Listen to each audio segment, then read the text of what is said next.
Hi hello నమస్తే అస్సలం వాలేకుమ్ welcome back to Tara's Dubai life style. మెంతాకుతో పరాటాని నేను ఫస్ట్ టైం అయితే ట్రై చేస్తున్నాను. దీన్ని నేను ఫేస్బుక్లో చూశాను, నాకు బాగా నచ్చింది. సరే బాగుంటుందేమో అని చెప్పి ట్రై చేశాను. నిజంగా చాలా అంటే చాలా బాగుంది. దీనికి కర్రీతో అసలైతే పని లేదు నన్ను అడిగితే. వితౌట్ కర్రీ కూడా చాలా బాగుంటుంది, అంత టేస్టీగా ఉంది. ఇంత టేస్టీ అయిన మెంతాకు పరాటాని ఎలా ప్రిపేర్ చేసుకోవాలో దీని ప్రాసెస్ ఏంటో చూసేద్దాం. ముందు 1 కప్పు గోధుమ పిండిని ఒక బౌల్లోకి వేసుకొని 1 కప్పు గోధుమ పిండికి పావు కప్పు శనగపిండిని వేసుకోవాలి. దాంతోపాటు 1 కప్పు కట్ చేసుకున్న మెంతాకు, అలాగే ఒక పావు కప్పు సన్నగా చాప్ చేసుకున్న కొత్తిమీర, 2 స్పూన్ల పెరుగు, 1 స్పూను కారం, రుచికి సరిపడినంత సాల్టు, 1/2 టీ స్పూను పసుపు. మీకు కావాలి అనుకుంటే జీలకర్ర పొడిని కూడా దీనిలోకి యాడ్ చేసుకోవచ్చు, లేదనుకుంటే ఆప్షనల్ మాత్రమే. 2 స్పూన్ల ఆయిల్ని వేసుకొని ఈ పిండికి సరిపడినన్ని నీళ్లను పోసుకుంటూ ఒకేసారి పోయకుండా కొంచెం కొంచెంగా నీళ్ళని వేసుకుంటూ దీన్ని చపాతీ ముద్దలాగా ప్రిపేర్ చేసుకోవాలి. మరీ గట్టిగా ప్రిపేర్ చేసుకోకూడదు, మరీ మెత్తగా కూడా ఉండకూడదు. ఇలా చపాతీ ముద్దలా ప్రిపేర్ చేసేసుకొని దీన్ని మూత పెట్టేసి ఒక 20 నిమిషాలు దీన్ని పక్కన పెట్టుకోవాలి.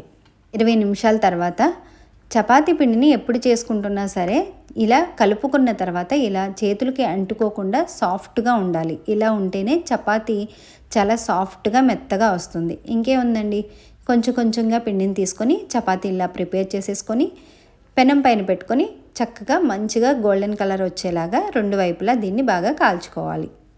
దీన్ని కాల్చుకునేటప్పుడు బటర్ కానీ నెయ్యి కానీ ఈ రెండిట్లో ఏదైనా ఒకటి వేసుకొని కాల్చుకోండి. ఆయిల్ వేస్తే దాని టేస్ట్ అంత బాగోదు.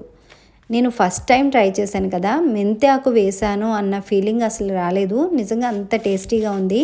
మెంతాకు చేదు ఎక్కడా తగలలేదు. పచ్చి ఆకు కదా, కట్ చేసి వేసాను, చేదు అవుతుందేమో అని నేనైతే అనుకున్నాను. అట్లా లేదు, నిజంగా చాలా టేస్టీగా ఉన్నాయి. మీ అందరికీ బాగా డెఫినెట్గా నచ్చుతుంది, తప్పకుండా ట్రై చేయండి. ఇదే ప్రాసెస్లో మిగిలిన పరాటాలన్నింటినీ కూడా ప్రిపేర్ చేసేసుకొని వేడివేడిగా సర్వింగ్ బౌల్లోకి తీసుకొని సర్వ్ చేసేసుకోవడమే. అన్నట్లు పెరుగు కాంబినేషన్ కూడా దీనికి చాలా బాగుంది.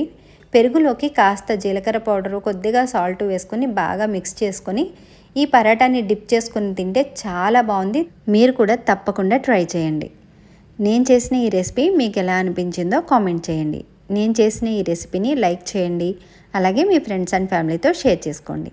ఇలాంటి మరిన్ని రెసిపీస్ కోసం నా ఛానల్ని తప్పకుండా సబ్స్క్రైబ్ చేసుకోండి. Thank you. అల్లా హాఫీజ్.